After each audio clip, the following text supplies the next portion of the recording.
DIG Nasirabad की खसूसी हिदायत पर सिटी थाना उस्ता मोहम्मद पुलिस ने जराइम पेशा अनासर के खिलाफ मौसर कार्रवाइयां तेज कर दी है। DSP उस्ता मोहम्मद दाऊद खोसा SHO सिटी अब्दुल जमाली की क़यादत में की गई इन कार्रवाइयों के दौरान पुलिस को अहम कामयाबी हासिल हुए। सिटी थाना उस्ता मोहम्मद में प्रेस कॉन्फ्रेंस करते हुए DSP मोहम्मद दाऊद खोसा सिटी SHO अब्दुल रऊफ के हमरा प्रेस कॉन्फ्रेंस करते हुए कहा कि DIG साहब नसीराबाद और SP उस्ता मोहम्मद ने हमें सख्त डायरेक्शन दिए हैं कि किसी भी हाल में इस गैंग को ट्रेस किया जाए।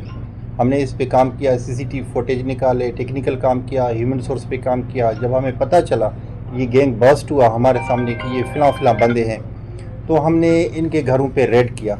जब हमने रेड किया उनके घरों पे, ये मुल्ला गैंग इसी हमें पता चला कि मशकूक बंदे घूम रहे हैं VTT पिस्टल के साथ। हमें जैसे ही इतना मिला हम फौरी तौर पर जो है ना उधर अप्रोच किया, एक्सेस किया।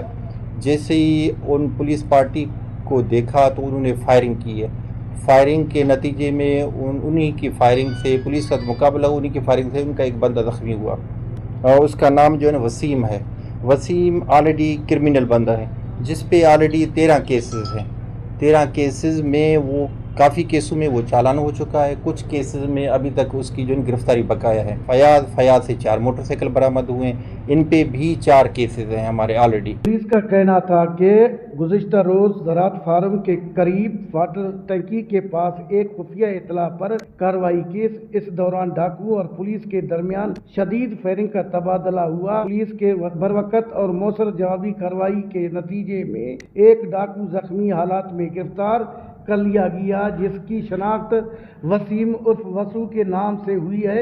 मौका से 2 मुलजिमान फरार होने में कामयाब हो गए, जिनकी तलाश जारी है। पुलिस ने गिरफ्तार डाकू के कब्जे से गैर कानूनी असला बरामद किया, जबकि मौका पर 6 मोटरसाइकिलें भी कब्जे में ले ली गई है। कैमरा टीम के साथ अली हसन बलोच, वश न्यूज़, उस्ता मोहम्मद, बलोचिस्तान।